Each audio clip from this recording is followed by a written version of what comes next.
ಪ್ರವಾಸಿ ಮಂದಿರದಲ್ಲಿಂದು ಪರಿಶಿಷ್ಟ ಜಾತಿ ಪರಿಶಿಷ್ಟ ಪಂಗಡಗಳ ಒಳ ಮೀಸಲಾತಿ ಹೋರಾಟ ಸಮಿತಿ ಪೂರ್ವಭಾವಿ ಸಭೆ ನಡೆಯಿತು. ಸಭೆಯಲ್ಲಿ ದಲಿತ ಮುಖಂಡ ನಂಜುಂಡಮೌರ್ಯ, ರಾಜ್ಯ JDS SC/ST ಮೋರ್ಚಾದ ಉಪಾಧ್ಯಕ್ಷ CK ಪಾಪಯ್ಯ, ಕಾಂಗ್ರೆಸ್ SC/ST ವಿಭಾಗದ Puttaswamy, BJP Krishna, chief officer Andani, Jagjivan Ram, ಜನಜಾಗೃತಿ ಸಮಿತಿಯ ಉಪಾಧ್ಯಕ್ಷರಾದ ಆಟೋ ಶಂಕರ್ ಮುಂತಾದವರು ಸಭೆಯಲ್ಲಿ ಭಾಗವಹಿಸಿದ್ದರು. ಈ ಜನಸಂಖ್ಯೆಗಳು ಎಷ್ಟೆಷ್ಟಿದೀವೋ ನಾವು ಆ ಪಾಲನ್ನು ಹಂಚೋಡಿ.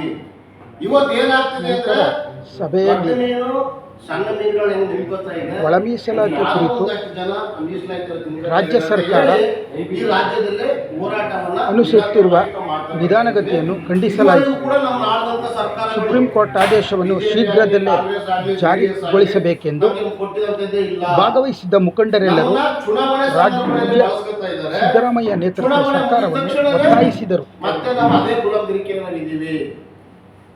ಹಾಗಾಗಿ ಏನು ಸನ್ಮಾನ್ಯ ಸಿದ್ದರಾಮಯ್ಯನವರು ಮುಂದಿನ ಚುನಾವಣೆ ಸರ್ಕಾರ ಏನಾದ್ರು ಬಂದ್ರೆ, ಕಾಂಗ್ರೆಸ್ ಸರ್ಕಾರ ಬಂದ್ರೆ ನಾವು ಮೀಸಲಾತಿಯನ್ನ ಫಸ್ಟ್ನೇ ಅಧಿವೇಶನದಲ್ಲಿ ಮಂಡಿಸ್ತೀವಿ ಅಂತೇಳಿ ಚುನಾವಣೆ ಪೂರ್ವವಾಗಿ ನಮಗೆ ಮಾತನ್ನ ಕೊಟ್ಟಿದ್ರು. ಜೊತೆಗೆ ಪ್ರಣಾಳಿಕೆ ಕೂಡ ಘೋಷಣೆ ಮಾಡಿದ್ರು. ಅವ್ರಿಗೆ ಇದ್ದಿದ್ದೇನು ಅಡೆತಡೆ ಅಂತಂದ್ರೆ ಸುಪ್ರೀಂ ಕೋರ್ಟ್ಗೆ ಅವರು ಇಲ್ಲೆಲ್ಲ ಒಪ್ಪಿಗೆ ಕೊಟ್ಟು ಕಳಿಸ್ಬೇಕಾಗಿತ್ತು. ಆದ್ರೆ ಸುಪ್ರೀಂ ಕೋರ್ಟ್ ಅಲ್ಲಿ ಆಗಸ್ಟ್ 31ಕ್ಕೆ ಒಂದು ಜಡ್ಜ್ಮೆಂಟ್ ಕೊಡ್ತು. ನೀವು ಒಳ ಮೀಸಲಾತಿಗಳನ್ನ ಜಾರಿ ಮಾಡೋಂಥದ್ದು ನಿಮ್ಮ ರಾಜ್ಯ ವ್ಯಾಪ್ತಿಗೆ ಬಿಟ್ಟಿದ್ದೀವಿ. ನೀವು ನಿಮ್ಮ ನಿರ್ಣಯಗಳನ್ನ ತಗೊಂಡ್ರೆ ನಿಮ್ಮ ಜನಸಂಖ್ಯೆಯನ್ನು ನೀವು ಗುರುತಿಸಿ ನಿಮ್ಮ ಅಧಿಕಾರ ನಿಮಗೆ ಕೊಟ್ಟಿದ್ದೀವಿ ಅಂತೇಳಿ ಸುಪ್ರೀಂ ಕೋರ್ಟ್ ಆದೇಶವನ್ನು ಮಾಡಿ ಸುಮಾರು ಒಂದು ತಿಂಗಳು ಕಳೀತು.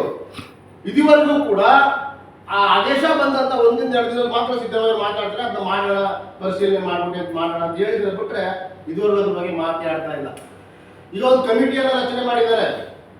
ಕಾಂಗ್ರೆಸ್ಸಿನ ರಾಷ್ಟ್ರ ಮಟ್ಟದ ಹೈಕಮಾಂಡ್ ಒಂದು ಕಮಿಟಿಯನ್ನು ರಚನೆ ಮಾಡಿದೆ. ಏನಂತಂದ್ರೆ ಮಲ್ಲಿಕಾರ್ಜುನ ಖರ್ಗೆ ಅವ್ರನ್ನ ಅದಕ್ಕೆ ಅಧ್ಯಕ್ಷರನ್ನ ಮಾಡಿ ಆ ಕಮಿಟಿಗೆ ಕೂರಿಸಿ ಒಳ ಮೀಸಲಾತಿ ತೀರ್ಮಾನ ನೀವು ತಗೊಳ್ಳಿ ಅಂತ ಹೇಳಿ ಒಂದು ನಾಟಕದ ಮಾತುಗಳನ್ನು ಆಡಿ ನಮ್ಮ ಮೇಲೆ ತಂದು ಮಾಡುವಂತ ಕೆಲಸವನ್ನ ಆಗಿದೆ. ಬಂಧುಗಳೇ, ನಾವೆಲ್ಲರೂ ಕೂಡ ಬಾಬಾ ಸಾಹೇಬ್ ಅಂಬೇಡ್ಕರ್ ಅವರ ಏನು ಬುದ್ಧ ಬಸವ ಅವರ ಮಾರ್ಗದರ್ಶನ ನಡೆಯುತ್ತೇವರು ನಾವೆಲ್ಲ ಕೂಡ ಅಂತಂದ್ರು. ಈ ದೇಶದಲ್ಲಿ ಅಸ್ಪೃಶ್ಯರು ಅಂತಂದ್ರೆ ಒಲೆಯವರು ಮಾನ್ಯ ಇಬ್ಬರೇ. ಬೋವಿಗಳನ್ನ ಮನೆ ಒಳಗಡೆ ಕರ್ಕೊತಾರೆ, ಬೋವಿಗಳ ಜೊತೆ ಸಂಬಂಧಗಳನ್ನ ಇಟ್ಕೊತಾರೆ, ಬೋವಿಗಳ ಜೊತೆ ವ್ಯವಹಾರಕ್ಕೆ ಇಟ್ಕೊತಾರೆ. ಒಬ್ಬ ಬೋವಿಯನ್ನು ಒಬ್ಬ ಹೋಟೆಲ್ ಮಾಡಿದ್ರೆ ಹೋಟೆಲ್ ಊಟ ತಿಂಡಿ ಮಾಡ್ತಾರೆ. ಒಲೆಯವರು ಮಾದಿಗೆ ಮಾತ್ರ ಈ ದೇಶದಲ್ಲಿ ನಿಜನೇ ಸುಳ್ಳ? ನಾವು ಬೋವಿ ಲಂಬಾಣಿ ಧರ್ಮಪರಸ್ಥ ವಿರೋಧಿಗಳಲ್ಲ. ರಾಜ್ಯ ಮಟ್ಟದ ಸಭೆಗಳನ್ನ ಮಾಡುವಾಗ ಆ ಸಮುದಾಯದ ಕೂಡ ನಮ್ಮ ಜೊತೆ ಕೂತು ಚರ್ಚೆಗಳನ್ನ ಮಾಡ್ತಿದ್ದಾರೆ. ನಿಜ ಹೇಳೋದಂತ ಹೇಳಿ ಹಾಗಾಗಿ ನಾವಿಲ್ಲಿ ಒಲೆಯವರು ಮಾದಿಗರು ಬೋವಿ ಲಂಬಾಣಿಗಳ ಏನಿದ್ದೇವೆ ನಾವೆಲ್ಲ ಒಟ್ಟಿಗೆ ಹೋಗುವಂತ ಕೆಲಸವನ್ನ ಆಗ್ಬೇಕು. ನಮ್ಮ ಪಾಲುಗಳನ್ನ ಕೇಳೋಂಥದ್ದಾಗಬೇಕು.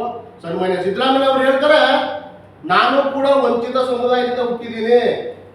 ಹೆಂಗ್ ಹುಟ್ಟಿದ್ರು ವಂಚಿತ ಸಮುದಾಯದಿಂದ ಅಂತ ಕೇಳಿದ್ರೆ, ನನ್ನ ತಂದೆ ತಾಯಿ ಓದಿಲ್ಲ, ಬರವಣಿಗೆ ಇರಲಿಲ್ಲ, ಆ ಕುಟುಂಬ ಹುಟ್ಟಿ ನಾನೊಬ್ಬ ಆಗಿ ಇವತ್ತು ಮುಖ್ಯಮಂತ್ರಿ ಆಗಿದ್ದೀನಿ, ನನ್ಗೆ ಗೊತ್ತು ನೋವೇನು ಅಂತ ಹೇಳ್ತಾರೆ.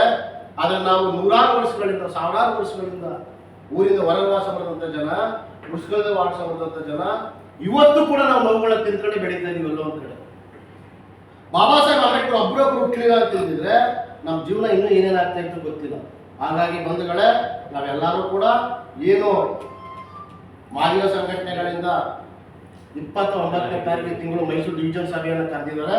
ಆ ಡಿವಿಷನ್ ಸಭೆಯಲ್ಲಿ ನಾವು ನಮ್ಮ ಜಿಲ್ಲೆಗಳಿಂದ ನಾವು ಯಾವ ರೀತಿ ಮುಂದಿನ ಕಾರ್ಯಕ್ರಮವನ್ನ ಮಾಡಬೇಕಂದ್ರೆ ಬರೋ ತಿಂಗಳು 16ನೇ ತಾರೀಕು ರಾಜ್ಯ ವ್ಯಾಪ್ತಿ 16ನೇ ತಾರೀಕು ರಾಜ್ಯ ವ್ಯಾಪ್ತಿ ಎಲ್ಲ ಜಿಲ್ಲಾ ಕೇಂದ್ರಗಳಲ್ಲಿ ಒಂದು ಬೃಹತ್ತಾದಂತ ಪ್ರತಿಭಟನಾ ಧರಣಿಯ ಮುಖಾಂತರ ಮುಖ್ಯಮಂತ್ರಿಗಳಿಗೆ ಮನವಿ ಸಲ್ಲಿಸಬೇಕು.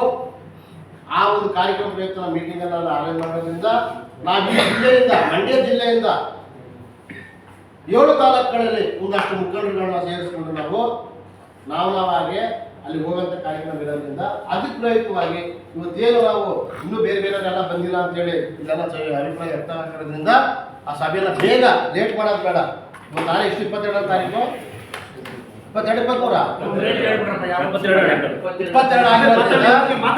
4-5 ಟೈಮ್ ಇದೆ ಅಷ್ಟೇ. ಇನ್ನೊಂದು 2-3 ದಿನದೊಳಗಡೆ ನಿಮ್ಗೆ ಗೊತ್ತಿರೋರ್ಗೆಲ್ಲ ಹೇಳಿ ಮುಖಂಡಗಳು ಹೇಳ್ಕೊಂಡು ನಾವು ಒಂದ್ ಕಡೆ ಕೂತು ಚರ್ಚೆನ ಮಾಡ್ಕೊಂಡು 29ನೇ ಕಾರ್ಯಕ್ರಮಕ್ಕೆ ಅಲ್ಲಿಗೆ ಹೋಗ್ಬೇಕು. ಮತ್ತೆ ಅಲ್ಲಿಂದ ಬಂದ ತಕ್ಷಣ ಮತ್ತೆ ನಾವೆಲ್ಲ ತಾಲೂಕು ಕೇಂದ್ರಗಳಲ್ಲಿ ಆ ತಾಲೂಕು ಮಟ್ಟದಲ್ಲಿ ಕಾರ್ಯಕ್ರಮ ಸಭೆಗಳನ್ನ ಮಾಡಬೇಕು. ಜಿಲ್ಲಾ ಮಟ್ಟದಲ್ಲಿ ಒಂದು ಸಭೆಯನ್ನ ಮಾಡಬೇಕು. ಮತ್ತೆ ನಾವು ಈ ಸಭೆಗಳಿಗೆ ಹೋಗುವಂತ ಸಂದರ್ಭದಲ್ಲಿ ನಾನು ಸ್ವಾಭಿಮಾನ ಒಂದು ಮಾತು ಹೇಳ್ತೀನಿ. ಈ ಸಭೆಗಳಿಗೆ ಹೋಗುವಂತ ಸಂದರ್ಭದಲ್ಲಿ ಯಾವುದೇ ರಾಜಕಾರಣಿಗಳ ಹತ್ರ ನೀವು ಹೋಗ್ಬೇಡಿ. ನಮ್ ವೆಹಿಕಲ್ ಮಾಡ್ಕೊಡಿ, ನಂಗೆ ಅದು ಕೊಡಿ ಇದು ಕೊಡಿ ಅಂತ ದಯವಿಟ್ಟು ಯಾರು ಹೋಗ್ಬೇಡಿ. ಯಾಕಂದ್ರೆ ನಾವು 3 ರಾಜಕೀಯ ಪಕ್ಷಗಳನ್ನ ವಿರೋಧಿಸಿ ಮಾಡ್ತಾರಂತ ಈ ಒಂದು ಕಾರ್ಯಕ್ರಮ ಮಾದಿಗರ ಸ್ವಾಭಿಮಾನದ ಕಾರ್ಯಕ್ರಮ. ಮಾದಿಗರ ಸ್ವಾಭಿಮಾನವಾಗಿರ್ಬೇಕು. ನಾವು ಸ್ವಾಭಿಮಾನವಾಗಿ ಇದ್ದಾಗಲೇ ಅದೇ MLA ಹತ್ರ ಬಸ್ ಇಸ್ಕೊಂಡು ಜನ ಬಂದು ಹಿಡಿದ್ಬಿಟ್ಟು ಮತ್ತೆ ಅವ್ನ ವಿರುದ್ಧ ಅಧಿಕಾರಕ್ಕೆ ಹೋಗಿದ್ರೆ ಇವ್ರು ಇದ್ದಿದ್ದೇ ಕನ್ನೋಂಗೆ ಆಯ್ತದೆ. ದಯಮಾಡಿ ಆ ಒಂದು ದಿಕ್ಕುಗಳನ್ನ ಆಲೋಚನೆ ಇರಲಿ. ನಮಗೆ ಬಾಬಾ ಸಾಹೇಬ್ ಅಂಬೇಡ್ಕರ್ನ ವಿಚಾರಗಳನ್ನ ಮೈಗೂಡಿಸ್ಕೊಳ್ಳೋಕ್ಕಾಗಲಿ, ಬಾಬಾ ಸಾಹೇಬ್ ವಿಚಾರ ಮೈಗೂಡಿಸ್ಕೊಂಡು ಆಗ್ಲೇ ಮಾತ್ರ ನಾವು ಒಗ್ಗಟ್ಟು, ನಮ್ಮ ಹೋರಾಟ, ನಮ್ಮ ಶಕ್ತಿ. जिंदाबाद जिंदाबाद जिंदाबाद अंबेडकर जिंदाबाद जिंदाबाद जिंदाबाद अंबेडकर जिंदाबाद जिंदाबाद जिंदाबाद अंबेडकर जिंदाबाद ಒಳ ಮೀಸಲಾತಿ ಹೋರಾಟಕ್ಕೆ ಒಳ ಮೀಸಲಾತಿ ಹೋರಾಟಕ್ಕೆ ಒಳ ಮೀಸಲಾತಿ ಹೋರಾಟಕ್ಕೆ ಥ್ಯಾಂಕ್ ಯು.